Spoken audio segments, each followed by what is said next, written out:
दिवाली बाहर के दिए या शोर शराबे का नाम नहीं है। दिवाली एक गहरी समझ और उस परम सत्य का प्रतीक है जो एक ऐसे दिए को जलाने की बात करती है जो जीवन के सभी अंधकारों को, सारे दुखों को, दर्दों को हमेशा के लिए विदा कर दे। ये दिया है होश का, ये दिया है ज्ञान का। नमस्कार एंड वेलकम। तो आज हम अलग अलग 3 महान हस्तियों के जरिए अपने भीतर के उस अंधेरे को रोशनी में बदलने की पूरी कोशिश करेंगे। हम जानने की कोशिश करेंगे कि आखिर अंधेरा क्यों है, हमारी अपनी रोशनी कहाँ खो गई, कहाँ है हमारे राम, क्यों वह हमें आज तक नहीं मिले, गलती कहाँ है। हमारे बाबा बुल्ले शाह कहते हैं, बाहर दे दीवे मैं लख जगामा, कभी अंदर दा दीवा जगाया ही नहीं। कि मैंने बाहर लाखों दिए जलाए, मिट्टी के दिए, लेकिन मैं भीतर दिया जलाना तो भूल ही गया। बाबा बुल्ले शाह का ये सवाल आज भी हमारे सामने खड़ा है कि आखिर ये कैसे हुआ कि हम बाहर के दिए ही जलाते रह गए और भीतर का दिया जलाना ही भूल गए। हम बाहर की सफाई और बाहर के दियों से कभी ऊपर उठ ही नहीं पाए। ऐसा कैसे हो गया? तो हमारे राम आखिर कहाँ खो गए? क्यों नहीं मिले हमारे राम हमें आज तक? शायद वह इसलिए नहीं मिले क्योंकि हम जिस रास्ते पर चल रहे हैं उस रास्ते पर कोई रोशनी दिखाने वाला ही नहीं। कबीर साहब ने सदियों पहले इस अंधी दौड़ के बारे में कहा था, जाना नहीं, बूझा नहीं, समूचे किया नहीं गौन, अंधे को अंधा मिला, राह बतावे कौन। जिस व्यक्ति को अपने रास्ते का ही नहीं पता, जिसने किसी से पूछा भी नहीं, जिसके पास कोई एड्रेस नहीं, कोई मंजिल का उसे पता नहीं, बिना पूछे ही घर से निकल गया है, वह खुद तो अंधा है ही और रास्ते में भी उसे कोई दूसरा अंधा मिल गया है। तो दोनों मिलके रास्ता खोज रहे हैं, तो उसे सही राह कौन बताएगा? सब डेरे, आश्रम, मंदिर, गुरुद्वारे, धार्मिक स्थान अपना अपना ढोल बजा रहे हैं। यही हो रहा है आज सारी दुनिया में और उसका परिणाम हमें देखने को मिल रहा है। जितना भयानक रूप आज हमें दुनिया का देखने को मिल रहा है, शायद इससे बदतर हमने पहले कभी नहीं देखा था। इसका जवाब शायद हमें किसी ग्रंथ या किताब में नहीं बल्कि हमारी अपनी ही आंखें दिखा सकती हैं। लेकिन हम आंखें खोलना कहाँ चाहते हैं? भीतर की आंख तो जन्मों से बंद पड़ी है। भीतर की छोड़ो, हमारी ये 2 आंखें भी ढंग से देखना नहीं जानती। तभी तो ये सब कुछ हो रहा है। लोगों ने धर्म को ही बेच डाला। जैसे कहते हैं ना, इंसान को अगर मौका मिले तो वो भगवान को भी बेच कर खा जाए। यही हो रहा है। लेकिन हम देखना नहीं चाहते। हम अपनी ये 2 आंखें भी ठीक से खोलना नहीं चाहते।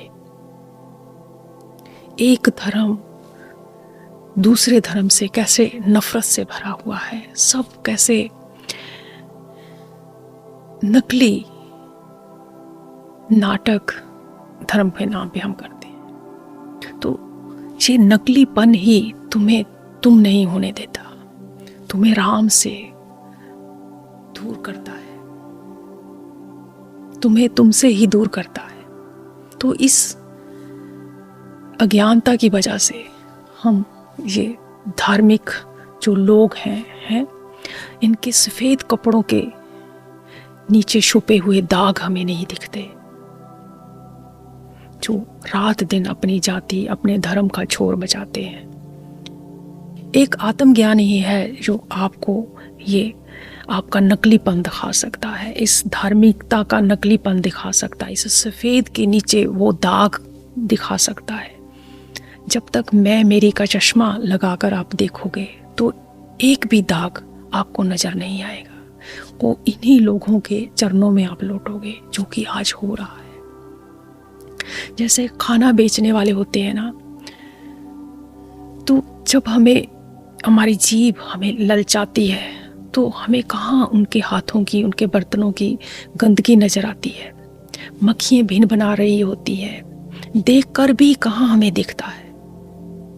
तो जीभ के स्वाद के लिए जो जीभ में पानी आता है, उसी की वजह से ये गंदगी हमें सारी नज़र नहीं आती जो बर्तनों की, हाथों की गंदगी होती। इसी तरह से हमें मोह माया के कारण जिस सफ़ेद कपड़ों के, भावरे कपड़ों के ऊपर जो दाग हैं वो हमें नज़र नहीं आते। हमें लंगर, हमें खाना बजाना, ये पार्टियाँ, ये ढोल, ये सब 400 भी हमें कहाँ नज़र आती है। ये सब नकलीपन जो हमारा धर्म का है वो हमें कहाँ नज़र आता है। ये 400 भी हमें कहाँ नज़र आती है कि कोई हमें लूट रहा है, हमें हमसे ही दूर कर रहा है। तो ये हमें कभी नज़र नहीं आता। फिर कोई आपसे कहना भी चाहे कि यहाँ मामला ठीक नहीं है, तो आप कैसे उसको आंखें दिखाते हो, कैसे नीली पीली आंखें निकाल कर दिखाते हो कि क्योंकि हम बहुत सोए हुए हैं अज्ञानतावश। हम देखना नहीं चाहते ये नकलीपन धर्म का। जिस तरह हमें खाने की गंदगी नज़र नहीं आती, उसी तरह से हमें ये धर्म की चमक ठगमक में है, नकलीपन में, इसी तरह धर्म की गंदगी और गंदगी फैलाने वाले नहीं दिखते। मोह माया की वजह से उनसे चिपके रहते हैं हम, और हम खुद से दूर रहते हैं, राम से दूर रहते हैं। तो हमें इस झूठ से बहुत प्रेम है, लेकिन अपने भीतर के राम से नहीं। तो इसी तरह से हम जब मोह माया में फंसे होते हैं तो हमें कहाँ नज़र आती है धार्मिक त्योहारों की ये सच्चाई कि वो किस लिए है, उनका असली मतलब क्या है।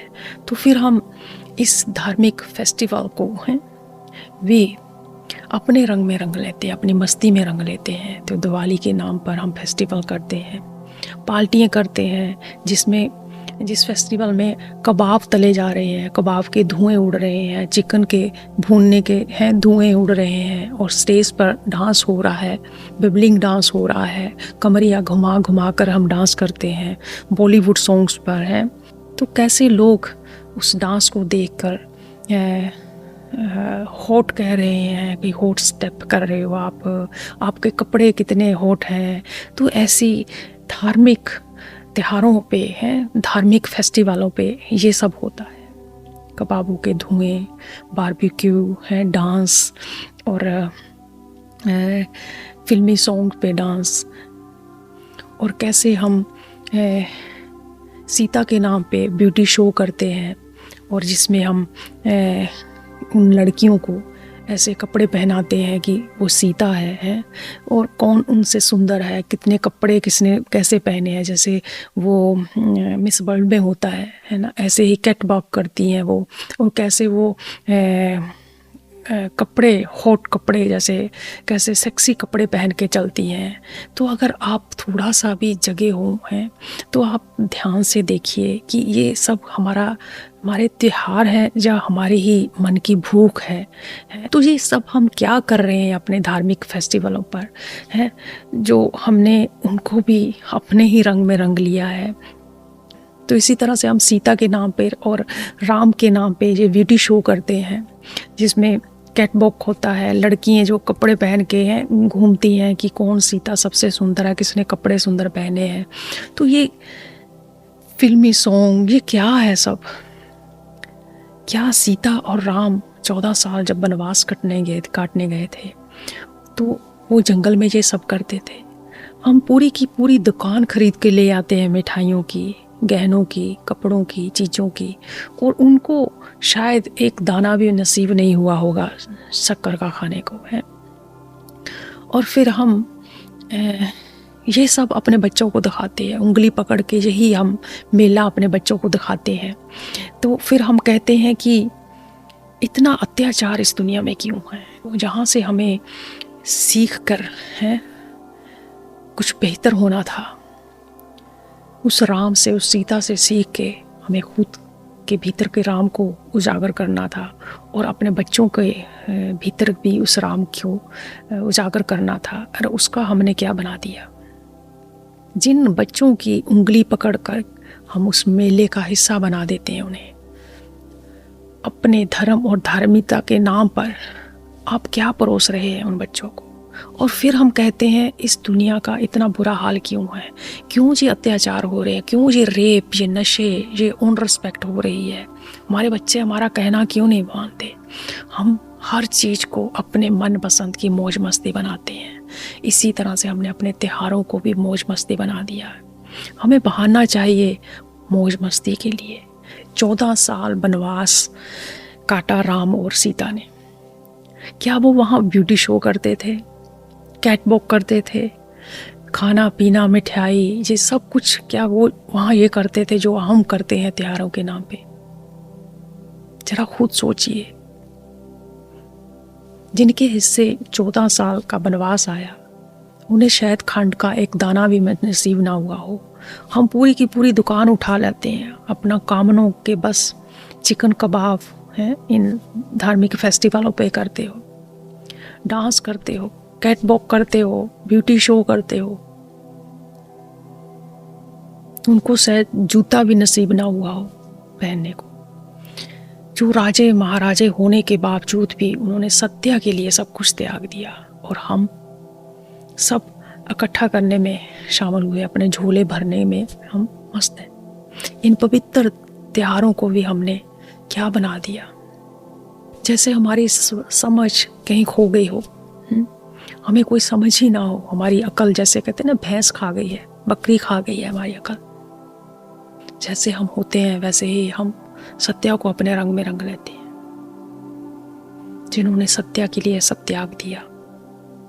ये आभूषण, ये सारी चीजें, और हम उन्हीं के नाम पे ये पहन कर कैटवॉक करते हैं, पटाखे चलाते हैं। उन्होंने ये सब कुछ छोड़ दिया और हम उन्हीं के नाम पर पता नहीं कौन कौन सी पिटारियां खोल कर बैठे हैं, और इसे हम धर्म और धार्मिकता कहते हैं। भीतर की आंख तो हमारी जन्मों से बंद है। कहते हैं ना, शिव की जब तीसरी आंख खुलती है तो सब कुछ भस्म कर देती है। लेकिन हमारी आंख कब खुलेगी? ये ज्ञान की आंख कब खुलेगी? कब हम समझदार होंगे कि इन त्योहारों का एक गहरा मतलब है, जिससे हम सीख कर हम अपनी चेतना को जगा सकते थे, ऊंचा उठा सकते थे, उनके जैसे हो सकते थे।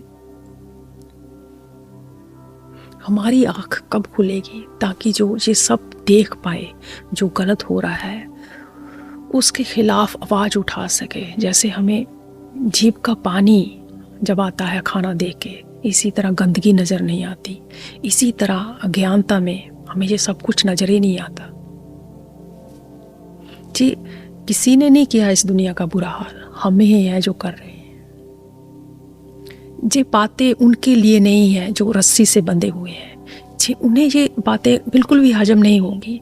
अध्यात्म उनके लिए है जो हर रस्सी तोड़कर खुले आसमान में उड़ना चाहते हैं, मुक्त होना चाहते हैं।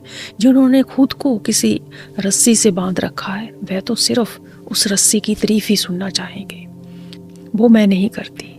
अध्यात्म खुद पर उंगली उठाना है, खुद की तरफ मुड़ना है। हाँ, दूसरों के माध्यम से सीख कर आसान हो जाएगा हमें खुद तक आना, अपने आप पे सवाल उठाना कि मैं ऐसा क्यों हूँ, हम ऐसे क्यों हैं, मैं कौन हूँ। ये सब कुछ पूछना होता है खुद से। और अगर आप उन रस्सियों को तोड़ने के लिए तैयार हो तो आइए समझते हैं कि अंधेरे का कारण क्या है और इससे निकलने का रास्ता क्या है। तो ये सब का कारण क्या है? क्योंकि हम ज्ञान से दूर भागते हैं, और ये फेस्टिवल, ये मेले हमें बहुत भाते हैं, जो थोड़ी देर का मनोरंजन देते हैं और उसके बाद फिर वही जीवन, दुख, अशांति। योग वासिष्ठ सार में राम के गुरु वासिष्ठ कहते हैं, जैसे अग्नि के बिना भोजन नहीं पकता, वैसे ही ज्ञान के बिना मोक्ष नहीं मिलता। जैसे अन्न के बिना भोजन पकाने की क्रिया आरंभ नहीं हो सकती, इसी तरह मोक्ष और मुक्ति पाने के लिए हमें ज्ञान चाहिए। लाखों मार्ग है, ज्ञान मार्ग, भक्ति मार्ग, योग मार्ग है, ये सब कुछ है, पर सबसे जहां हमें आना है वो है ज्ञान। ज्ञान के बिना ये सब अधूरा है। ज्ञान ही है जो हमें मोक्ष दिला सकता है, मुक्ति दिला सकता है। आप जितने भी मर्जी कर्म कांड कर लीजिए, जितनी मर्जी भी भक्ति कर लीजिए, आखिर में आपको ज्ञान के पास आना ही पड़ेगा। जब तक अज्ञानता खत्म नहीं होती तब तक ज्ञान नहीं आ सकता, तब तक समझ नहीं आ सकती। तो अंतिम जो पड़ाव है वो है आत्मज्ञान का, जो हमें मुक्त कर सकता है, जो हमें हमारे दुखों से आज़ाद कर सकता है। जब तक व्यक्ति को अपने सच्चे स्वरूप का नहीं पता कि मैं ये शरीर नहीं, ये मैं मन नहीं, मैं एक शुद्ध चेतना हूँ, आत्मा हूँ, तब तक कुछ भी संभव नहीं है। तब तक बोध नहीं हो सकता, तब तक सच्ची मुक्ति संभव नहीं है। तो राम के गुरु राम से कह रहे हैं कि जैसे भोजन केवल अग्नि के ताप पर ही पक सकता है, इसी तरह से इंसान भी अपने दुखों से सिर्फ ज्ञान के माध्यम से ही आज़ाद हो सकता है। आत्मज्ञान होना बहुत जरूरी है। तो लोग अक्सर ज्ञान से दूर भागते हैं, इस कर्म कांड को ही सच मान के हैं, उसी में सारी ज़िंदगी गुजार देते हैं, क्योंकि उसमें मनोरंजन है, गाना बजाना, ये सब कर्म कांड, पूजा पाठ है, मंत्र जप कर लिया, ये हमने उम्र भर किया। क्या आपने कभी देखा कि आपके दुख खत्म हो गए हैं, आपकी समझ बढ़ गई है, आपके जीने का ढंग बदल गया, आपकी आदतें बदल गई हैं, आपकी दिनचर्या में है कोई ज़िंदगी में परिवर्तन आया है? वो सिर्फ एक ज्ञान से आ सकता है। ये सिर्फ कर्म कांड शुरुआत हो सकती है, लेकिन हम सारी जिंदगी शुरुआत पर ही बैठे रहते हैं। तो इसी वजह से हम उम्र भर राम से दूर रहते हैं, अपने भीतर के राम से दूर रहते हैं और अंधकार में जीते हैं और प्रकाश से हम चूक जाते हैं।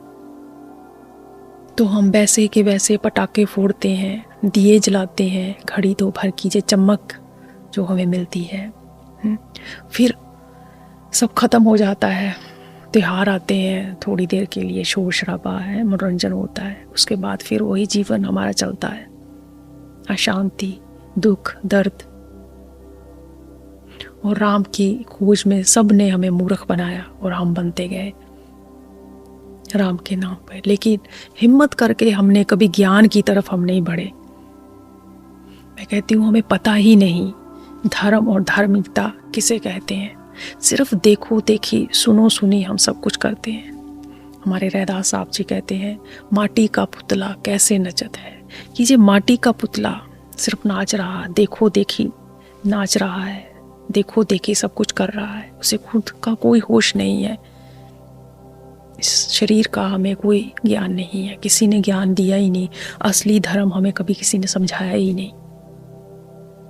हमारे नकली गुरुओं ने हमें नारियल फोड़ना तो सिखाया, लेकिन ये खोपड़ा हमें कभी तोड़ना नहीं सिखाया कि इसमें से अज्ञानता को बाहर निकालना है और ज्ञान चाहिए हमें कि खाली करो इसको और अपने आप को शुद्ध करो ताकि तुम उस अवस्था तक पहुंच सको। तो सबने हमें यही सिखाया कि लोटा ऐसे पकड़ना है, लोटा यहाँ रखना है, पत्ता जहाँ चढ़ाना है, फूल वहाँ देना है, फूल इस रंग का होना चाहिए, फूल धुला होना चाहिए, हमें ये मंत्र जप करना है, हमें ऐसे बैठना है, हमें सिर को ढकना है, हमें ये करना है, हमें ये रंग पहनना है, ये रंग चढ़ाना है, ये गोल गोल कर हमें मूर्ति पे डालना है। ये सब हमें सिखाया, लेकिन किसी ने ये नहीं सिखाया कि ज्ञान ही है जो तुम्हें पार लगा सकता है। पहले ये तो समझ लो कि भगवान है कौन। भगवान को तेरे फूल या तेरा लोटा, जे फूल, जे पत्तियां, ये सब नहीं चाहिए क्या उसको ये सब चाहिए? उसी का तो ये सब पसारा है, उसी को क्यों चाहिए? तो धर्म के नाम पे हम मालाएं बेचते हैं, मोती बेचते हैं, 5 मुखी 6 मुखी हैं, इस तरह की माला पहननी चाहिए, इस तरह की अंगूठियाँ पहननी चाहिए, और ज्ञान की तरफ हम कभी बढ़ना ही नहीं चाहते। इन लोटों में हम फंसे हुए हैं, फूलों में फंसे हुए हैं, मंत्रों में फंसे हुए हैं। ये करोगे तो तुम पढ़ने में तुम्हारे नंबर ज़्यादा आएंगे हैं, तुम्हारा बच्चा पढ़ने लग जाएगा। खुद जरा सोच कर देखो कि ये सब करने से ऐसा होता तो हमें तो किताबें उठा के पढ़ना ही नहीं चाहिए, फिर अपने आप हो जाएगा। कोई मंत्र जप कर लो। ये मूर्खताएं जो हम करते हैं धर्म के नाम पे, और हम धर्म को समझना नहीं चाहते, ज्ञान की तरफ नहीं हम बढ़ना चाहते। ये सब हमें मूर्ख बनाते हैं इस नाम पे कि ऐसे लोटा रखना है, उसके धागा घुमाना है, फिर उसके ऊपर नारियल रखना है, फिर उसके ऊपर संदूर लगाना है। तो इस तरह की माला पहनना, इस तरह का ये फूल चढ़ाना, ये हमारा धर्म बन गया है। ये खाना है, ये नहीं खाना है, ये हमारा धर्म है। और जिन्होंने धर्म की बातें करी हैं वो कहते हैं कि अग्नि के बिना जैसे भोजन नहीं पक सकता, इसी तरह से ज्ञान के बिना मोक्ष संभव नहीं है। तो ज्ञान में ये सब नहीं आता जो हम करते हैं धर्म के नाम पे। तो गहरी बातें हैं जो समझनी है, ताकि हमारी चेतना को हम उस उच्चतम अवस्था में ले जा सके। इसी तरह हमारे मंदिरों में, गुरुद्वारों में लंबी लाइन लगी हुई है, जैसे हॉस्पिटल में है, वो पटा बांध देते हैं कि इसने पे कर दिया है, इसकी अब पूजा हो जाएगी। लाइन में लगे हुए, हजारों की गिनती में लाइन में लगे हुए हैं। ये कैसी भक्ति है, ये कैसी पूजा है जो तुम्हें करना है, तुम्हें समझना है, तुम्हें परखना है। ये कुछ करने वाला नहीं, ये तो समझना है बैठकर कि मैं कौन हूँ, मैं ऐसा हूँ तो क्यों हूँ। तो आइए आज हम अपने त्योहारों की सच्चाई को जानते हैं।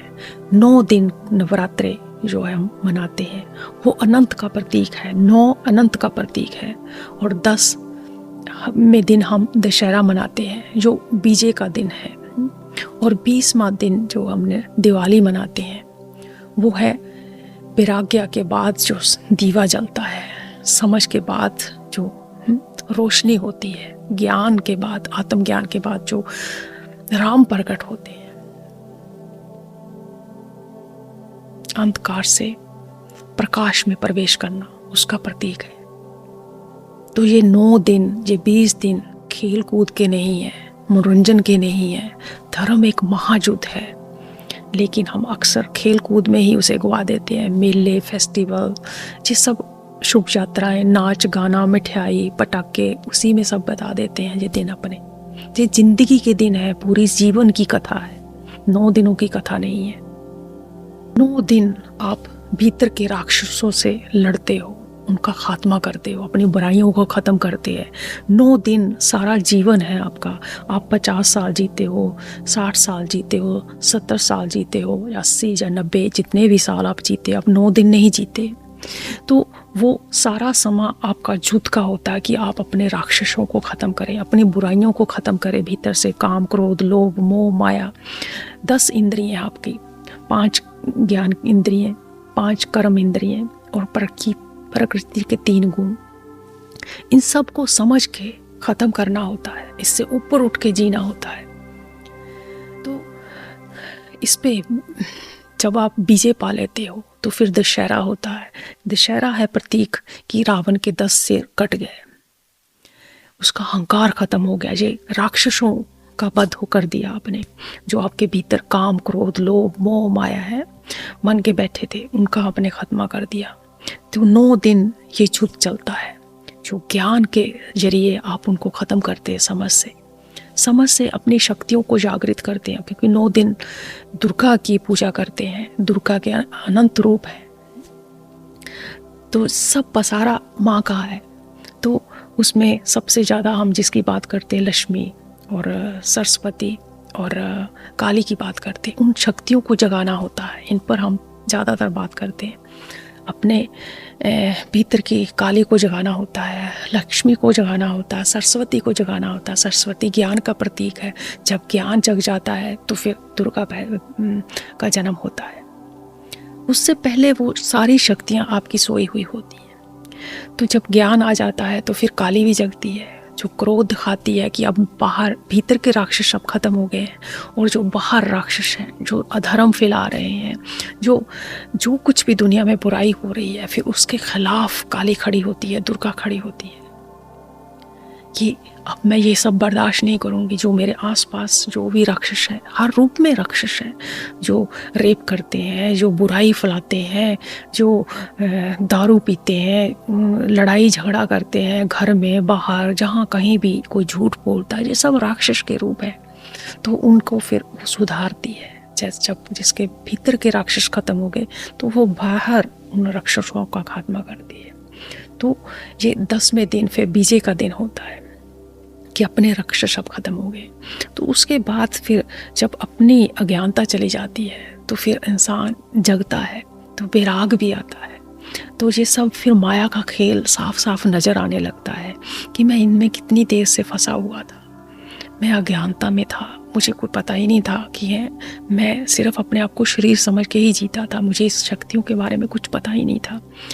तो अपनी जैसे अपनी शुद्धतम अवस्था में धीरे धीरे आप आते हो, तो अज्ञान से ज्ञान की तरफ आते हो, बेहोशी से होश की तरफ की यात्रा शुरू होती है, अहम से राम की तरफ, आत्मा की तरफ आपकी यात्रा शुरू होती है। ये 20 दिन जो 10 के बाद जो है दिन बचते हैं वो ऐसे चलते हैं, विराग में होते हैं कि आप अपने भीतर के राम को उजागर करते, अपनी सफाई करते हो, अपने आप को सुधारते हो। ये जीवन का, सारे जीवन की कथा इन 9, 10, 20 दिनों में है समझाई है। तो फिर प्रकाश होता है, राम विराजते हैं आपके भीतर के सिंहासन पर, है हृदय के सिंहासन पर। तो ये सब कथाएं हैं जिनसे हम समझ सकते हैं, अपनी वृत्तियों को परिवर्तन करते हैं। वो ख़त्म नहीं होंगी, लेकिन उनको सत्यमय किया जा सकता है, उनको बदला जा सकता है। तो ऐसे धीरे धीरे जो प्रोसेस चलता है, इससे ही जीवन का उद्देश्य है। और हम इसको नाच कूद के, डांडिया खेल लिया, जे आटा खाना, जे नहीं खाना, जे पीना, जे नहीं पीना, 9 दिन व्रत रख लिए, भूखे रह के, ये सब भक्ति नहीं है। भक्ति है ज्ञान से अपने आप को शुद्ध करना खुद से। राम ने युद्ध किया, कृष्ण ने युद्ध किया, गुरु गोविंद सिंह जी ने युद्ध किया, जीसस ने युद्ध किया, सब ने अपने अपने ढंग से युद्ध किया। मीरा ने युद्ध किया, उसको जहर पीना पड़ा। सत्या के लिए जो कुर्बानियाँ उन्होंने दी है वो हम कहाँ दे पाते हैं, कहाँ हम अपना सुधार कर पाते हैं। तो इसी तरह से इन धार्मिक त्योहारों का मतलब है कि परत दर परत अपनी बुराइयों को ख़त्म करते जाना, अपने राक्षसों को, अपनी इंद्रियों को शुद्ध करते जाना। संघर्ष है जो जीवन भर चलने वाला है। और हम उछल कूद में ये सारा समा अपनी ज़िंदगी को गुजार देते हो और कभी भी उस तल पे हमारा जन्म नहीं होता। हम इंसान होकर भी इंसान नहीं हो पाते। सिर्फ देह के तल पे इंसान जब जन्मता है वही असली जन्म नहीं है। असली जन्म तब होता है जब तुम होश में आ जाते हो, जब आत्मज्ञानी हो जाते हो। जैसे लक्ष्मण राम के साथ रहते हैं, इसी तरह से हमें भी अपने भीतर के राम के साथ रहना है। तो यही उद्देश्य है दिवाली का। तो लक्ष्मण कभी राम को नहीं छोड़ते। इसी तरह से ये प्रतीक है सब हमें समझाने के लिए, लेकिन हम अपने राम से बहुत दूर है अज्ञानतावश, और हम गलत डायरेक्शन में लगे हुए हैं। और हम लगे हुए हैं कबाब का धुआं उड़ाने हैं, इस फेस्टिवलों में ठुमके लगाते हैं हम। जो धर्म के ठेकेदार बन बैठे हैं वो सिर्फ धर्म के नाम पर धर्म की पालकियाँ सोने चांदी की बनाने में लगे हुए हैं। अज्ञानता बस सिर्फ यही काम हो रहा है कि ऊंचे ऊंचे महल बनाने में लगे हुए हैं धर्म के नाम पे, लेकिन ज्ञान की कोई खबर नहीं है। तो हमारे कबीर साहब कहते हैं संत ना छोड़े संत गिरी है, कि एक सच्चा संत अपने संत गिरी नहीं छोड़ता। तो चुनाव हमारा अपना है कि हम अपने राम को छोड़ के को कबाब के धुएं उड़ाने हैं या ज्ञान का दिया जलाना है। तो हमें ये 4 दिन जो त्योहारों के आते हैं उसमें ये बबलिंग डांस है, कमरियाँ घुमाकर डांस करना है, इस झूठी चमक में के अंधेरे में खो जाना है, जब हमें खुद की अपनी रोशनी को उजागर करना है। चुनाव हमारा है। तो इस माटी के पुतले को होश में आना होगा। माटी का पुतला कैसे नचत है। तो ये माटी का पुतला तब तक नाचता रहेगा जब तक ये अज्ञानता बस है। और अफसोस कि हमें कोई पछतावा भी नहीं होता कि हमारा राम हमसे क्यों दूर है। ये ऐसे ही है जैसे राम राम करता सब जग फिरे, राम न पाया जाए। राम के लिए कौन मरने के लिए तैयार है, कौन है जो सत्य के लिए तैयार है इस अपनी झूठी मस्ती को विदा करने के लिए। और मरे बिना राम नहीं मिलते। और फिर हम नकली घोषणा करते हैं कि हम धार्मिक हैं, हम भक्त हैं। ये सब कर्म कांड करके हम दिखाते हैं कि हम धार्मिक हैं। लोटा, माला और जे मोती खरीदते हैं कि इसको पास रखने से हमारी पढ़ाई अच्छी होगी, हमारे राम आ जाएंगे एक दिन। ये सब नहीं होता भाई, ये सब अज्ञानता है। हमारे संतों ने जे माला तिलकों पर खूब कहा है कि राम राम करता सब जग फिरे, राम न पाया जाए। कि ये माला तिलक तो सब लगाई फिरते हैं। कबीर साहब ने इस पर खूब कहा है, बेधड़क कहा है उन्होंने अपने। और फिर भी हम समझना नहीं चाहते कि माला तिलक तो भेष है, राम भक्ति कुछ और। कि ये माला ये तिलक तो सिर्फ भेष भर है, आपने बना रखे हैं दिखाने के लिए कि हम धार्मिक हैं। हम नकली घोषणा करते हैं कि हम धार्मिक हैं। तो वो कहते राम भक्ति तो कुछ और है। राम भक्ति है आत्मज्ञान, बोध में आना, अवेयरनेस, होश में आना, अपनी अज्ञानता को त्याग देना। तो वो मुश्किल है, इसलिए हम ये कर्म कांड में फंसे हुए हैं, माला में, तिलक में। ये हमें बहुत फिर भाते हैं। हम सीमाओं में जीते हैं, हम घेरों में जीते हैं, दीवारों में जीते हैं। और दीवारों में राम नहीं मिलता, इसीलिए राम से दूरी है। क्योंकि असीम है, असीम होकर ही वो मिल सकता है।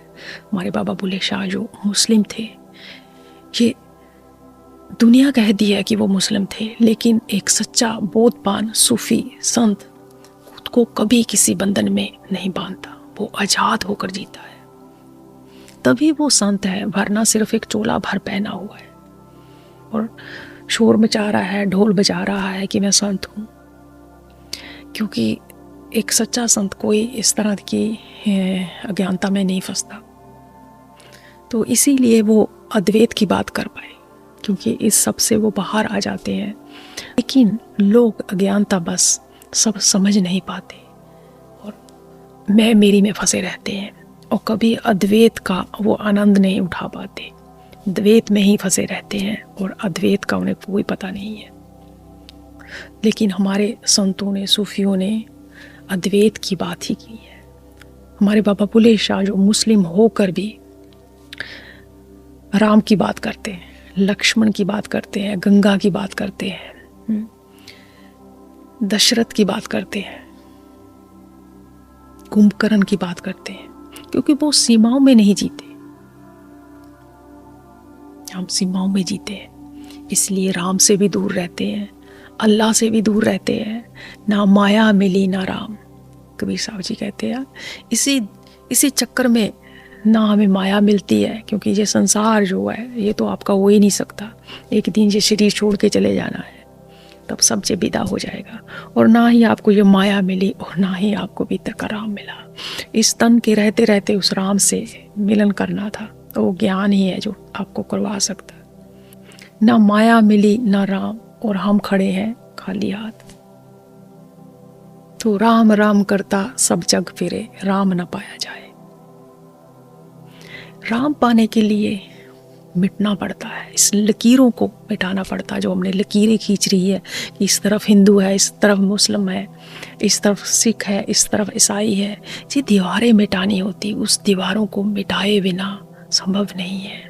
और ये दीवारें सिर्फ ज्ञान ही मिटा सकता है। यही वजह है कि हम इन लड़ाई झगड़ों में फंसे हुए हैं। हमारे बाबा बुल्ले शाह राम की बात करते हैं, कृष्ण की बात करते हैं। एक पूरी कलाम है उसका जिसमें वो कृष्ण की बात करते हैं। हम कभी पढ़ते नहीं उनको उठा के, उनके मतभेद सारे खत्म हो जाते हैं जब आप आत्मज्ञानी हो जाते हैं। ये दीवारें सब गिर जाती हैं। इसलिए हमारे बाबा बुल्ले शाह कहते हैं, उल्टी गंगा बहाओ रे साधु, तब हर दर्शन पाइए। प्रेम दी पूनी हाथ में लीजियो, गुंज मरोड़ पढ़ने ना दीजियो। ज्ञान का तकला ध्यान का चरखा, उल्टा फेर पवाइयो। उल्टे पांव फिर कुंभकर्ण जाए, तब लंका का भेद बताए। दशरथ लुटिया हुन लक्ष्मण बाकी, तब अनहद नाद बजाए। ए गथ गुरु के पैरों पावे, गुरु का सेवक तभी सदाए। अमृत मंडल में तब ऐसी दे कि हरी हरी हो जाए। उल्टी गंगा बहाओ रे साधो, तब हर दर्शन पाइए। तो बाबा बुल्ले शाह कह रहे हैं, उल्टी गंगा बहाओ रे साधो, तब हर दर्शन पाइए। प्रेम दीपूनी हाथ में लीजिए, गुंज मरोड़ पढ़ने ना दीजिए। हमारे बाबा बुल्ले शाह जी कह रहे हैं कि उल्टी गंगा बहाए बिना तुम हरि के दर्शन नहीं कर सकते। उल्टी गंगा क्या है? हम सब सीधी गंगा बहाने में लगे हुए हैं। हम गंगा में डुबकी लगा आते हैं, हम तीर्थ कराते हैं, हम यहाँ मंदिर जा आते हैं, गुरुद्वारे जा आते, जे पूजा कराते, जे लोटा, जे वोटा, जे फूल, जे अगरबत्ती, जे सब कर लेते हैं, लेकिन हम ज्ञान की तरफ कभी नहीं जाते।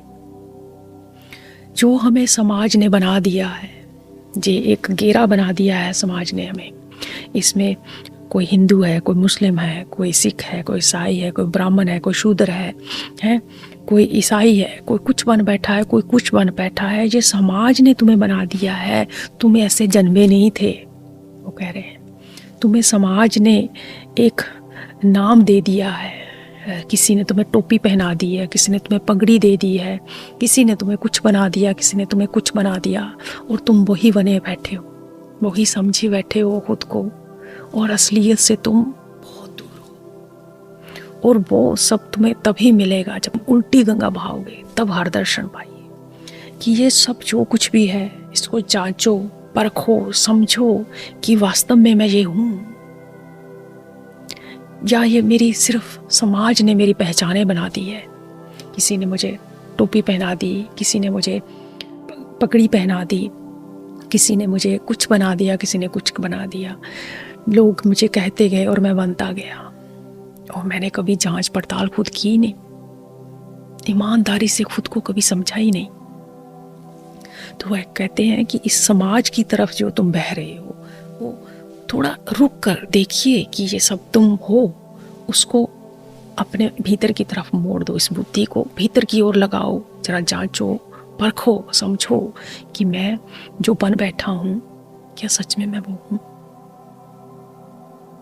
तो तब जाके हरि के दर्शन होंगे।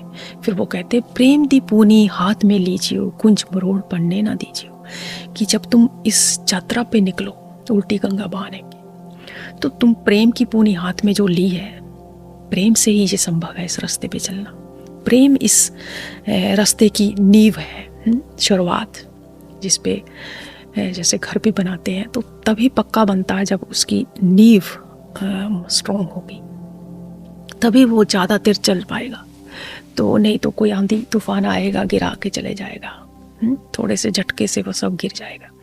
तो इसलिए कहते हैं वो जब आप हाथ में प्यार की पूनी लोगे, तो तुम उसमें कोई गुंज मरोड़ ना पड़ने देना, उसको उलझने मत देना, सीधा रखना, शुद्ध रखना अपने प्रेम को।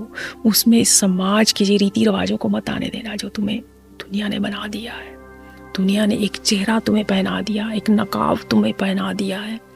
उस नकलीपन को उतार कर होश से इस प्रेम के रास्ते पे निकलना, कोई उलझन मत आने देना, शुद्ध रखना अपने मन को, अपनी बुद्धि को, ताकि तुम प्योर होकर, शुद्ध होकर परख कर सको, समझ सको कि वाक्या ऐसे नहीं है, ये घेरा मैं नहीं, ये दीवारों में जो मैं बैठा हूं मैं वो नहीं हूं, मैं तो असीम हूं, मैं तो अनंत हूं, मेरी पहचान वो है, मैं आत्म स्वरूप हूं, मैं ब्रह्म स्वरूप हूं, मैं ये हूं नहीं, ये है हमारा द्वैत और हम है अद्वैत।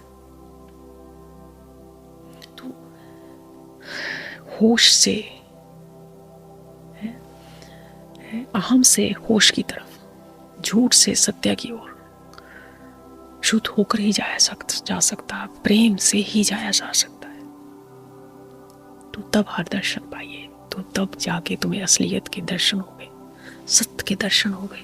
यानी कि किसी चीज़ के दर्शन नहीं हो गए, किसी शरीर के दर्शन नहीं हो गए, यानी कि तुम्हें सच्चाई का पता चलेगा, तुम्हारे भीतर का ज्ञान जग जाएगा, भीतर की सरस्वती जग जाएगी, भीतर की काली, भीतर की लक्ष्मी जग जाएगी, भीतर की शक्तियाँ जग जाएगी, जो अभी सोई पड़ी है अज्ञानतावश, धूल के नीचे दब गया है सब कुछ, होते हुए भी आपको नहीं पता है, कहीं खो नहीं गया, सिर्फ धूल के नीचे छिपा पड़ा है। उसको पॉलिश करने की जरूरत है ताकि वो फिर से चमके, वो शक्ति है, तुम्हें सही दिशा दिखाए, तुम्हें सच दिखाए, इस घेरे में, इस समाज का, इस रीति रिवाजों का, इस कर्म कांड का तुम्हें सच दिखा दे और राम में ही कर दे, भीतर के राम को उजागर कर दे। ये सलाह दे रहे हैं हमारे बाबा भोले शाह। असल में उन्होंने इन पंक्तियों में सारी दिवाली की बात कह दी है। उठी गंगा भाव रे साधो तब हर दर्शन पाइए। सीधी गंगा में तो सारी दुनिया बह रही है। कौन है जो मंदिर गुरुद्वारे नहीं जाता, कौन है जो तीर्थों पे नहीं जाता, कौन है जो प्रसाद बनाकर नहीं खाता, कौन है वो जो ये लंगर नहीं करता, कौन है जो वो ये कर्मकांड वो कर्मकांड नहीं करता, पूजा करवा ले, ये करवा लिया, वो कर लिया, ये मंत्र जप कर लो, वो कर लो, ये माला पहन लो, ये मोती ले लो, ये अंगूठी ले लो, ये लोटा ले लो। कौन है जो वो नहीं करता? लेकिन इसके विपरीत कौन चलता है? कोई कोई चलता है, और जो चला है वो उंगलियों पर ही गिन सकते हो, ज्यादा नहीं।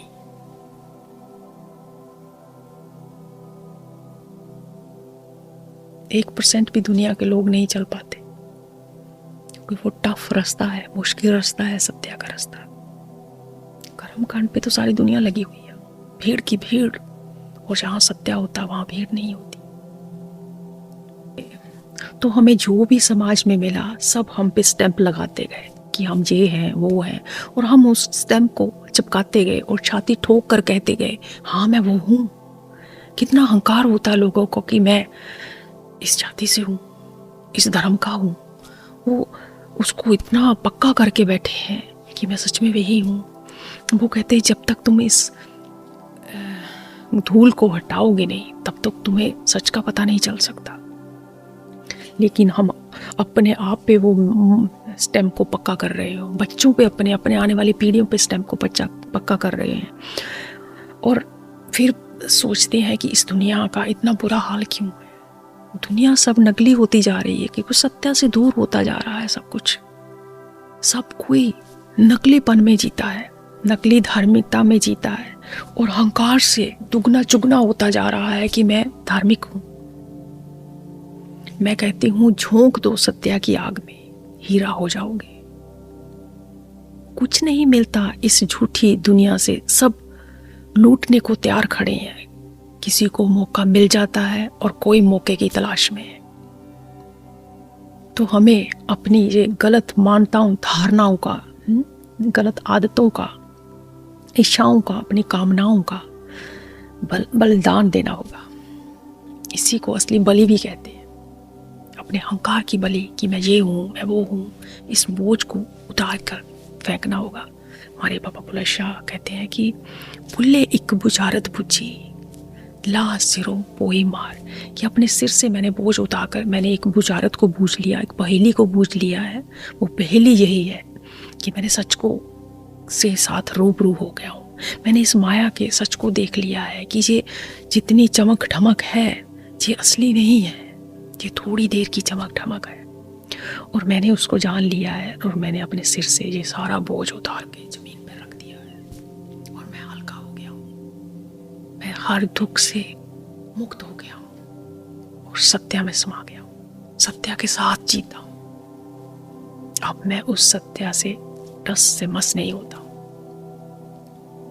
यही हमें सबको करना है, यही हमारे जीवन का एक उद्देश्य है, यही इन त्योहारों का भी उद्देश्य है जो बार बार आते हैं हमें याद दिलाने के लिए कि जाग जाओ, साथ हो ये मुर्दों का गांव। कबीर साहब कहते हैं कि ये मुर्दों को गांव है, मुर्दे ही मुर्दों में के साथ बैठ सकते हैं। जो जग गया है वो, जो जिंदा है, जो जग गया है वो मुर्दों के साथ नहीं बैठ सकता। और वो सबको मुर्दा कह रहे हैं। जब तक आप आत्मज्ञानी नहीं हो, बोध स्वरूप नहीं हो, आप मुर्दा हो। इंसान होकर भी आप इंसान नहीं हो, और जिंदा होकर भी आप जिंदा नहीं हो, हमारे कबीर साहब कहते हैं। और जिंदा इंसान शमशान में जाकर नहीं बैठता। जिसे आत्मज्ञान हो गया, जिसे बोध हो गया, वो कभी नहीं मरों के साथ जाके बैठेगा। यही फर्क है हमारे संतों में, हमारे कबीर में, हमारे बाबा बुल्ले शाह में, हमारे मीराबाई में, हमारे कृष्ण में, हमारे राम में, कि वो इस दुनिया के संसार में मैच नहीं करते किसी के साथ। उस इंसान की बात नहीं इनके साथ मेल खाती जो आत्मज्ञानी हो गया। उससे जो कर्म कांड, जो दुनिया, जो हिंदू, जो मुस्लिम, जो होना उसे नहीं भाता। उसे वो समझ आ गया वो खेल, वो उसमें नहीं फंसता। इन दीवारों को गिरा दिया है, इन लकीरों को मिटा दिया है जो हमने खड़ी की हुई है। तो हमें खुद पर काम करना होगा।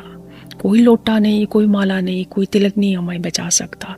अगर बचा सकता है तो हमारा ज्ञान, इन ग्रंथों को समझ के, अपने इंद्रियों को समझ के, अपने मन को समझ के हम उससे पार हो सकते हैं। फिर हमारा अपना ज्ञान जगेगा। ये सब जो ज्ञान है ग्रंथों का, वेदों का, ग्रंथों का, जो भी है, ये हमारी रक्षा कर सकता है, ये हमारी सहायता कर सकता है वो अपना ज्ञान जगाने के लिए, हमें आत्मज्ञानी बनाने के लिए।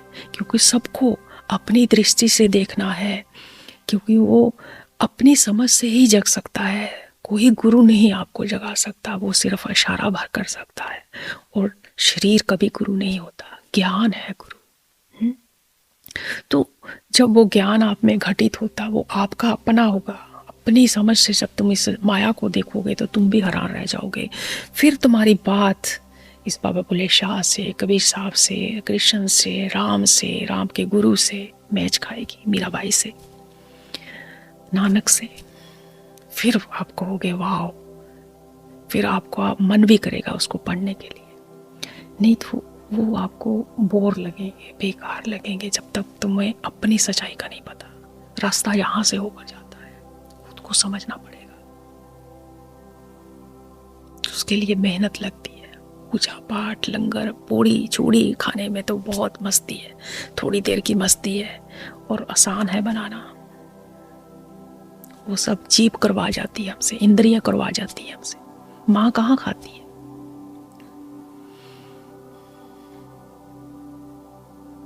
राम कहाँ खाने आते हैं मिठाई?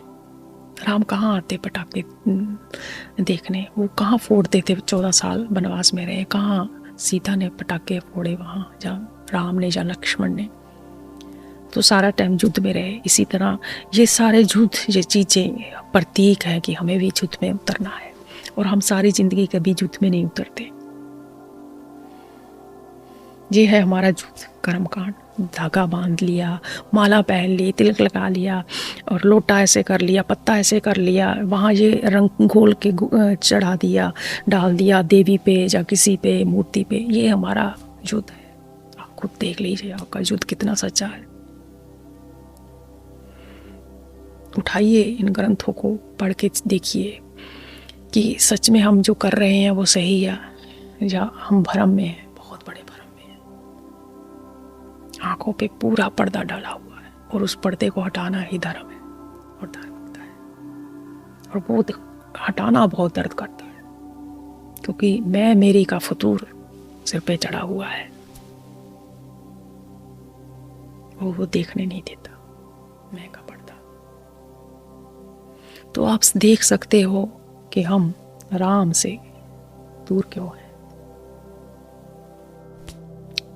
हम उस गंगा में क्यों नहीं नहाते जिस गंगा में हमारे संतों ने नहाया है? धो डाला सारा अपनी मैल को, शुद्ध कर डाला अपने आप को। ऐसी प्यार की पूनी पकड़ी उन्होंने, ऐसा उसको घुमाया कि राम ही राम हो गए, हरि ही हरि हो गए, सच हो गए, शुद्ध हो गए। तो हमारी चाहत पे निर्भर है कि हम कितना जगना चाहते हैं।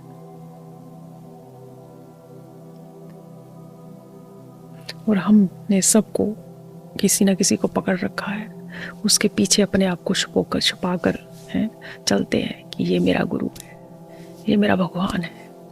उसके पीछे हम अपने आप को सेफ समझते हैं, जबकि धर्म है खुद पे दम पे जीना, खुद की बुराइयों को मिटाना और खुद की ताकत को उजागर करना, बिना सहारे, बिना कुछ, अपने आप को होश में लेकर। तो जितने भी जगह हैं, हमारे नानक, हमारे बाबा बुले शाह, हमारे राम, हमारे कृष्ण, इन सब ने, जितने भी हमारे संत, कबीर साहब जगह है, उन्होंने राम की बात की है, कृष्ण की बात की है। बाबा कबीर साहब मुस्लिम थे तो भी उन्होंने राम की बात की है, कृष्ण की बात की है। बाबा बुले शाह कृष्ण की बात कर रहे हैं, राम की बात कर रहे हैं, उन्हीं की बात चल रही है। तो हम हैं जो दीवारें बनाकर खड़े हैं। वो हमें पुल भी बता रहे हैं बनाने का, कि प्रेम का पुल, और दीवारें गिराने की विधियां भी बता रहे हैं।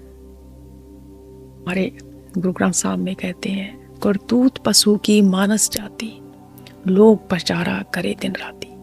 कि हमारी जो असलियत है वो पशुओं के जैसी है, क्योंकि हम मानस तो हो गए हैं, लेकिन मानस से हमें आत्म स्वरूप होना है।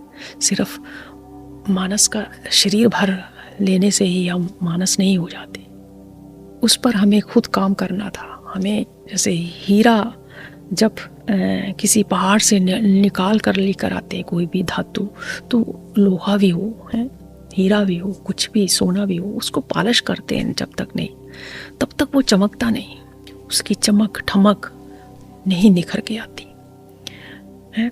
इसी तरह से मानस को भी अपने आप को पॉलिश करना था, वो राम का गहना बनाना था, राम का हीरा बनाना था, ताकि वो चमकता, आत्म स्वरूप उसका चमकता है, उसकी चेतना उच्चतम अवस्था में चली जाती। तो जो सच्चे संत होते हैं उनमें कोई ऐसी दीवारें नहीं होती। जैसे मीरा बाई थी, रैदास साहब जी के पास गई, उसको उन्होंने अपना गुरु बनाया, और मीरा उच्च घराने की थी।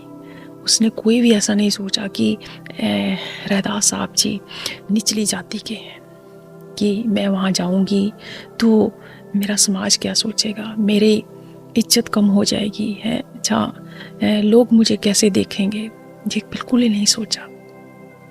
और रैदास जो निचली जाति के हैं, गरीब हैं, झोंपड़ी में रहते हैं, और उन्होंने भी नहीं कहा कि मैं तुम्हें ज्ञान नहीं दूंगा, क्योंकि तुम उच्च लोग ही तो मुझे नीचा दिखाते हो, मुझे निचली जाति का शूद्र कहते हो, कि मैं अमीर लोगों को क्यों ज्ञान दूं। जो जग जाता है, जो आत्मज्ञानी हो जाता है, वो स्वरूप हो जाता है, वो ऐसी बातों में नहीं फंसता।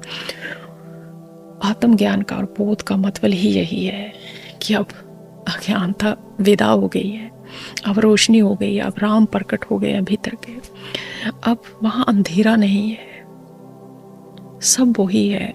और जो ज्ञानवान हो जाता है वो चाहता है कि कितनी भी जल्दी हो सके मैं दूसरों को दे दूँ, अपना शरीर छोड़ने से पहले मैं औरों को अगर मैं जगा सकता हूँ तो जगा लूँ। तो यही हमारे संतों ने किया, उन्होंने कोई मतभेद नहीं किया। तो ये बहुत बड़ी मिसाल है मीरा बाई और रैदास साहब जी की, कि जो बाहरी तौर पे यहाँ है मीरा और रैदास यहाँ है, गरीब है, पर वो सारे फासले मिटा देते हैं, जे जाति के, जे ऊंच के, जे नीच के, जे गरीबी के, जे अमीरी के, हैं जे ब्राह्मण के, जे शूद्र के, सारे भरम मिटा देते हैं। ये जब ज्ञान आ जाता है, जब आत्मज्ञान हो जाता है, जब बोध हो जाता है, ये सिर्फ तुम ही हो जो तुम जगा सकते, अपना दिया तुम खुद ही जगा सकते हैं। महात्मा बुद्ध भी इसके बारे में कहते हैं कि तुम अपना दीपक खुद ही बन सकते हो, खुद ही जगा सकते हो, दूसरा इशारा भर कर सकता है। और जो किसी गुरु के पास भी अगर आपको जाना है तो पहले खुद का बर्तन तो साफ करना आपका जिम्मेवारी बनती है ना। कोई बर्तन साफ होगा तो तभी कोई उसमें कुछ डालेगा। अगर आपका ये बुद्धि भरी हुई पड़ी है अज्ञानता से, कर्म कांडों से, मैं मेरी से, जो ऊंच नीच से, नफरतों से, हिंदू से, मुस्लिम से, तो फिर वो लोटे में क्या, इस लोटे में कोई डालेगा, समझ भी नहीं आएगा। क्योंकि पर्दा बहुत मोटा है, वहाँ रोशनी नहीं पहुँच सकती इस ज्ञान की। अगर किसी के पास है भी तो वो कोशिश करेगा, लेकिन दुनिया विरोध ही करेगी। हमारे संतों की, सूफियों का इसी की वजह से तो विरोध हुआ, क्योंकि ये बहुत भरा हुआ है लोगों का अज्ञानता से, इस कर्म कांड से, मैं से, मेरी से, कि मेरा वो है, मेरा भगवान तो वो है, मेरा भगवान तो वो है। तो इसीलिए फिर किसी का दिया हुआ ज्ञान भी आपके किसी काम का नहीं आता। तो जो भी हम कर रहे हैं सब अज्ञानता बस कर रहे हैं। ये शुभ यात्राएं, ये ढोल बजाना, ये कर वो करा, सब कुछ जो भी हमने कर रहे हो, ये सब अज्ञानता बस कर रहे हैं। जिस दिन आप अज्ञान में उतर गए, बोध आत्मज्ञानी हो गए, उस दिन सब अपने आप विदा हो जाएगा। हमें सिर्फ समझ और ज्ञान लेकर आना है। तो इसे कहते हैं, जैसे कबीर साहब कहते हैं, अंधे को अंधा मिला अब राह बतावे कौन। कि अंधे अंधे मिलकर शोर मचा रहे हैं कि हम धार्मिक हैं, तो इनको कौन असली धर्म समझाने जाए। जो भी इसे जाएगा समझाने, उसको मारेंगे, इसका विरोध करेंगे। हमारे संतों का, सूफियों का विरोध हुआ, इसीलिए तो उनको मौत के घाट उतार दिया गया, यह तक पीनी पड़ी उन्हें।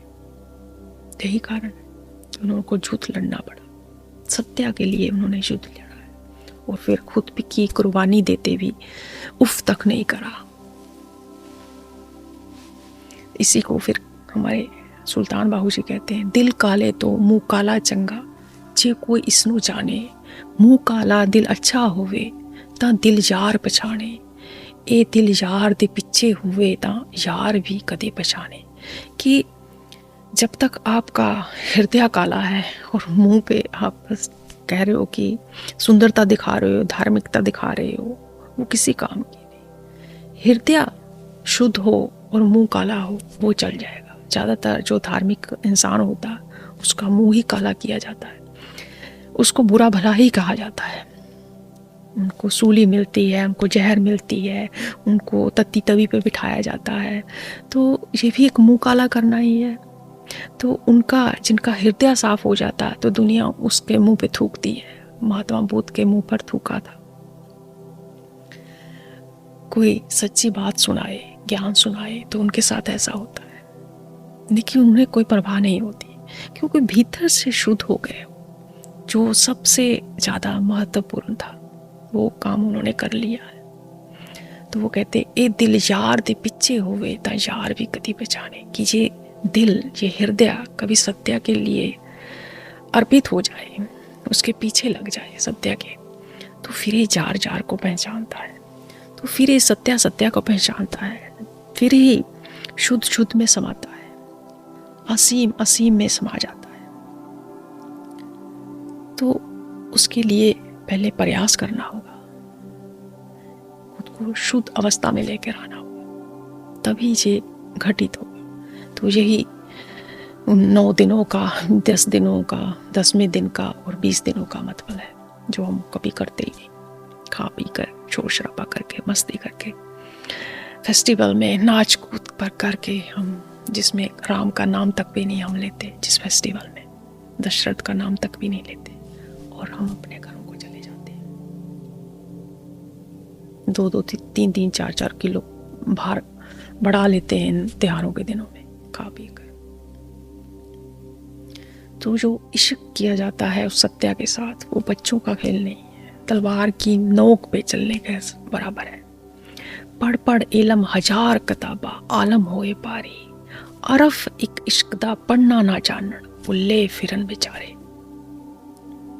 कि हजारों किताबें, हजारों पाठ पढ़ने पे लगे हुए हैं, आरती पाठ जो कुछ भी करते हैं हमने तोता रट सब रट लिया है, सब इसमें भर गया, और हजारों किताबें हमने धर्म की पढ़ ली है, लेकिन अरफ एक इश्क दा पढ़ना ना जाने भुल्ले फिरन बेचारे। कि एक अक्षर प्रेम का हम नहीं पढ़ पाए,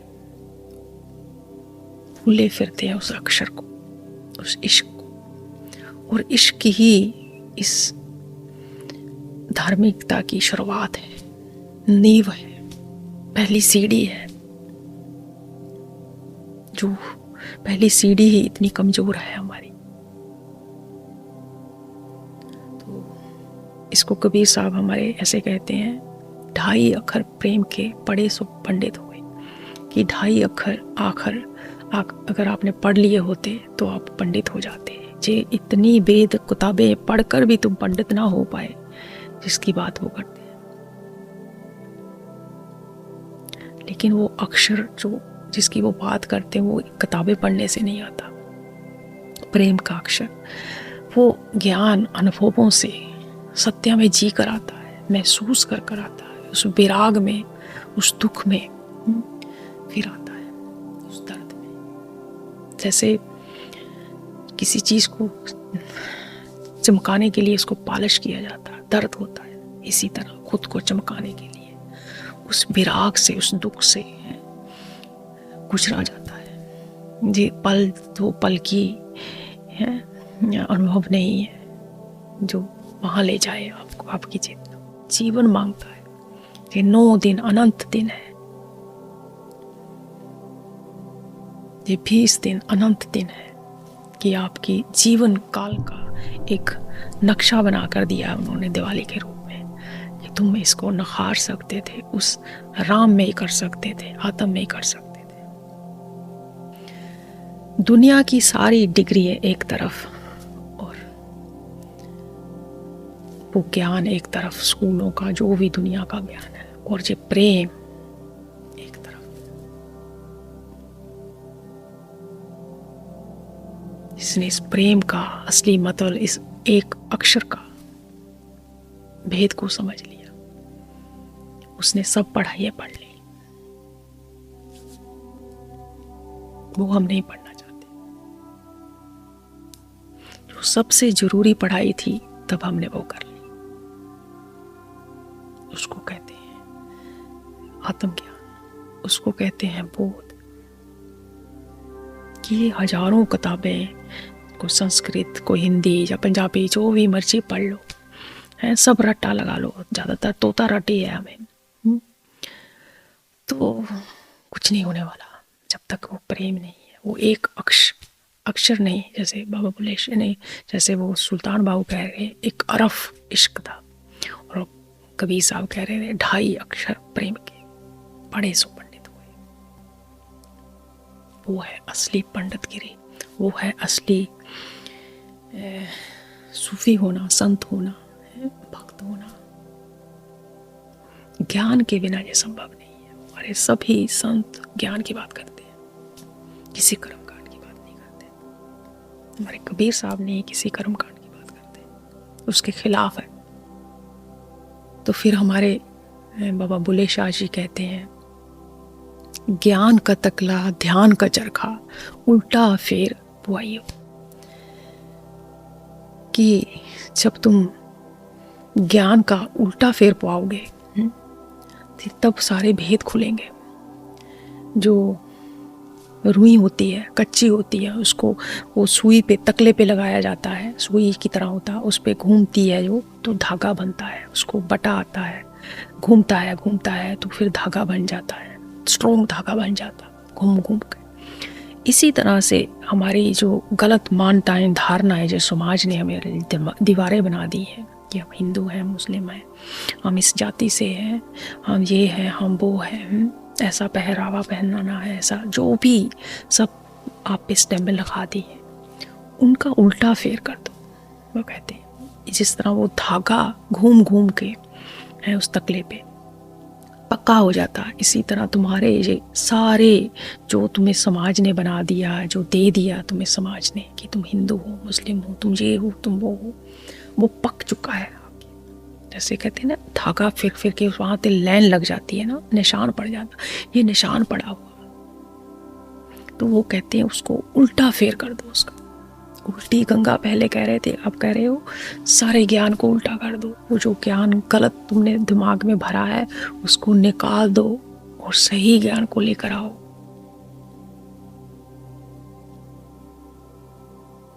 कि ध्यान का चरखा चलाओ ताकि तुम असलियत को जान पाओ जो जन्मों से तुम्हारे धागे पक्के कर दिए गए हैं, तुम्हारे अंदर एक मानता धारणा बिठा दी गई है, पक्का कर दिया है कि तुम यही हो, वो जरा परखो ध्यान से, चरखा चलाओ, जरा घुमाओ उसको, देखो, फरोलो उसको, खोलो उसको, है, देखो कि सच में मैं वही हूँ, तब जाके भेद खुलेगा कहते। और बुद्धि का उसको यूज करो, इस्तेमाल करो, उसको भीतर की तरफ मोड़ो, अपने आप पे नजर रखो कि वाकया ही जो मुझे दुनिया ने बना दिया है मैं वही हूँ। उसकी तो और इशारा कर रहे हैं। पहले कह रहे थे कि उल्टी गंगा बहाओ रे साधो तब हर दर्शन पाई। यहाँ भी वही कह रहे कि जो तुम्हारी मानता है धारणे पक चुकी है, धागे की तरह पक चुकी, घूम घूम के उस धागे को उल्टा घुमाओ, उस तकले को उल्टा घुमा दो जिस पे धागा घूम घूम के धागा पक्का होता है। अब उसको देखो, उल्टा घुमा के समझो, उल्टा फेर पाइयो, उल्टा फेर उसका कर दो। तो कहते अपने ध्यान को जो गलत डायरेक्शन में जा रहा है बाहर की तरफ, उसको भीतर की तरफ मोड़ दो। अपना आत्मज्ञान जगाओ, अपना ज्ञान पैदा करो, दिया हुआ दूसरों का परोसा हुआ ज्ञान पर मत चलो, खुद परखो। तो यही कारण है राम से दूरी का। हम गुरुद्वारों में, मंदिरों में संडे की संडे जा आते हैं, तोता रटला आते हैं, मंत्र जप कर लेते हैं, लेकिन कभी उसकी जांच पड़ताल नहीं करते कि मैं ये क्यों कर रहा हूँ, क्या मिला मुझे आज तक ये सब करके, क्या मेरी आदतें बदली, मेरे दुख कम हुए, मेरे बंधन जो थे कटे, कुछ मेरे में परिवर्तन आया, मैं शांत हुआ, मेरा मन शुद्ध हुआ, स्थिर हुआ, मुझे कुछ अपने आप का पता चला।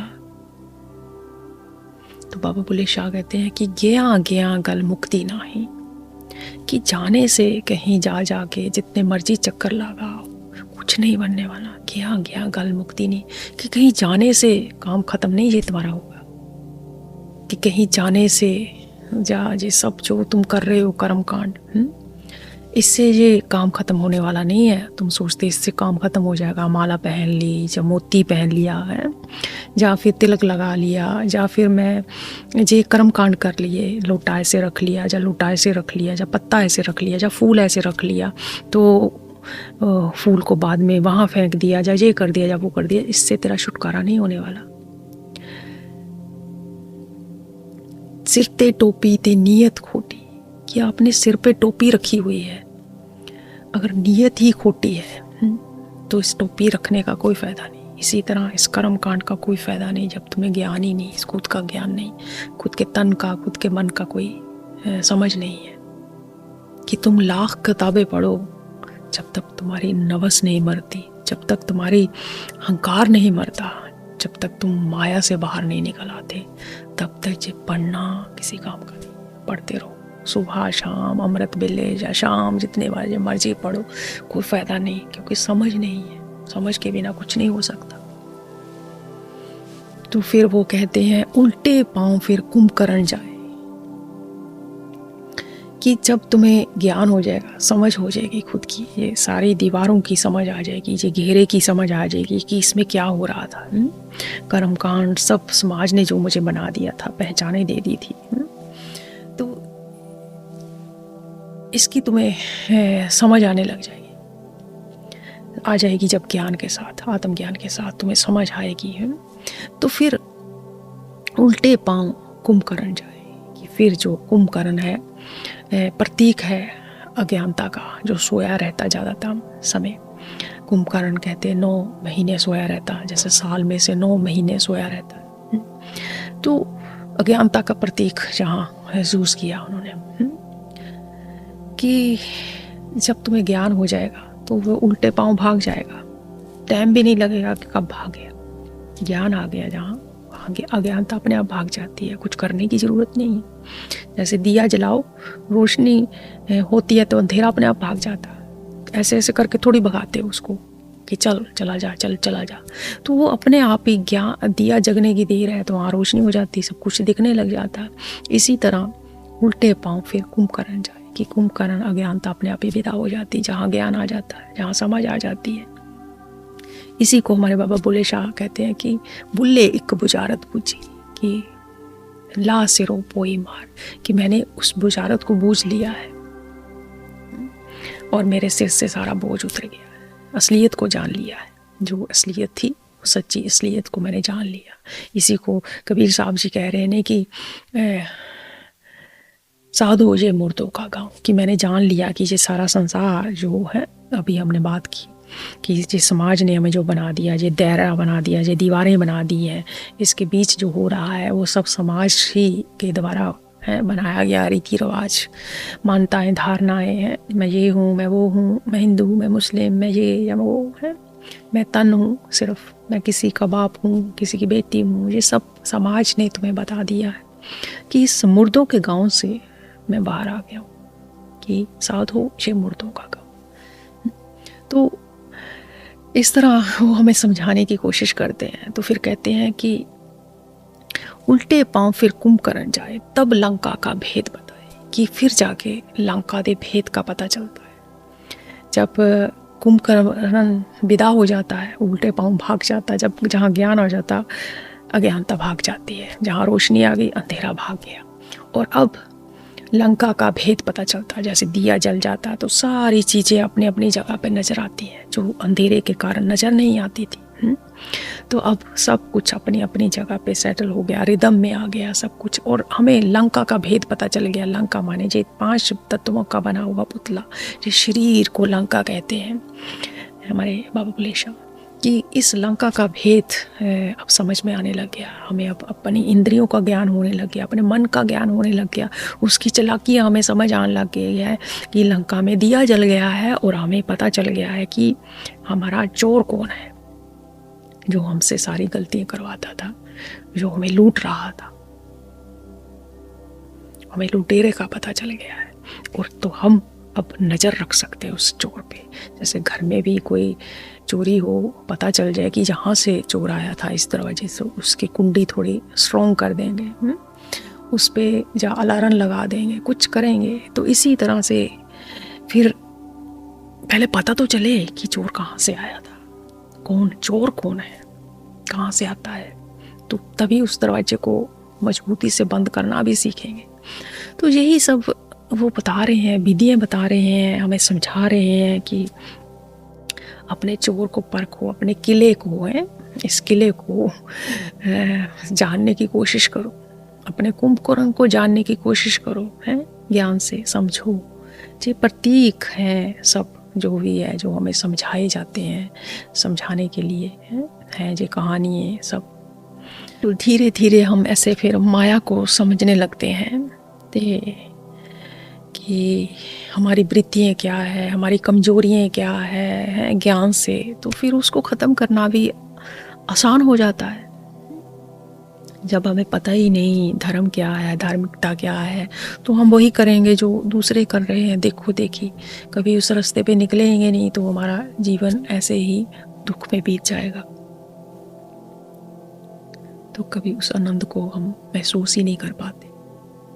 तो तब ऐसे धीरे धीरे जब जागृति आती है, हमारी शक्तियाँ जगने लगती है, हमारी ऊर्जा जगने लगती है, जिसको दुर्गा के रूप में 9 दिनों में कहते हैं ना, अपनी शक्तियों को जगाने को। तो वो जगने लगती है, तो लंका का भेद, इस शरीर का भेद हमें मिलना शुरू हो जाता है। तो फिर हमें अपने किले की सारी इन्फॉर्मेशन हो जाती है, पता चल जाता है। तो हमें अपने राम की भी समझ आने लग जाती है कि राम कहीं बाहर नहीं है, हमारे भीतर ही है, हमारी चेतना है, उसका उच्चतम रूप ही राम है, परमात्मा है, ब्रह्म है। तो हमें बाहर ढूंढने की ज़रूरत नहीं, उसके लिए हमें अपने पास आना होगा, अपने भीतर की तरफ मुड़ना होगा। तो धीरे धीरे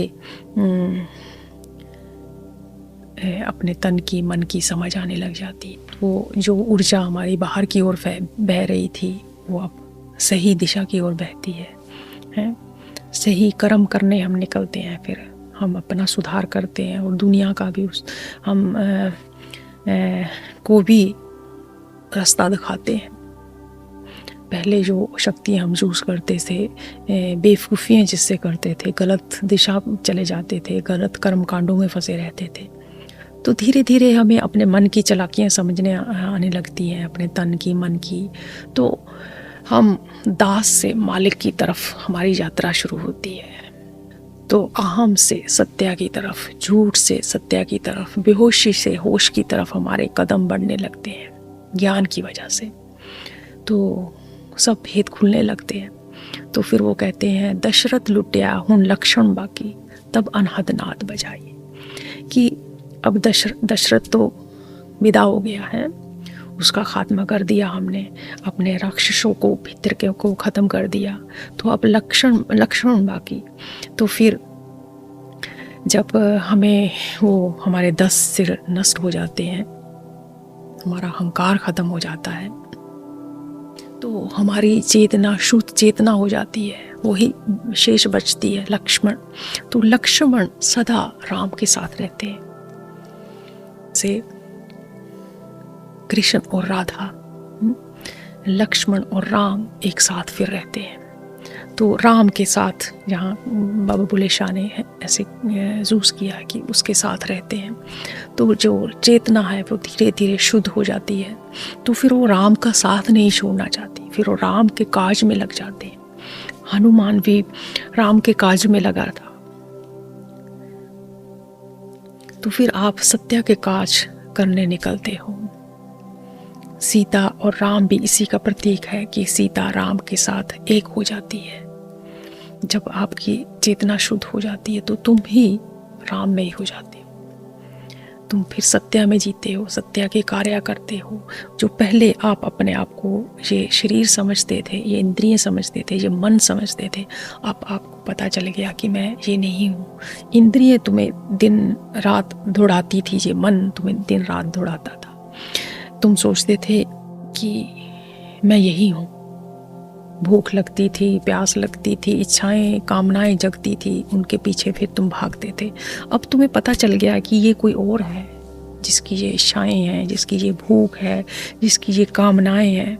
तो फिर वो अपने आप विदा हो जाती है। होश आ गई है, समझ आ गई कि चोर कौन था जो मुझे दौड़ा रहा था। चोर हाथ में आ गया है, अब पहरेदार जग गया है, वो चोर को भीतर नहीं आने देता। मालिक को पता लग गया है कि चोर कौन है और दरवाजा कहाँ है, कहाँ से वो अंदर आता था। तो उसने सब झरोखे बंद कर दिए हैं और चोर अब भी अंदर नहीं आता। तो ये सब जानना होता है, धर्म और धार्मिकता ये सब है। और हम अज्ञानता बस सिर्फ इस घेरे के कैदी बने रहते हैं और इससे कभी आज़ाद नहीं होते।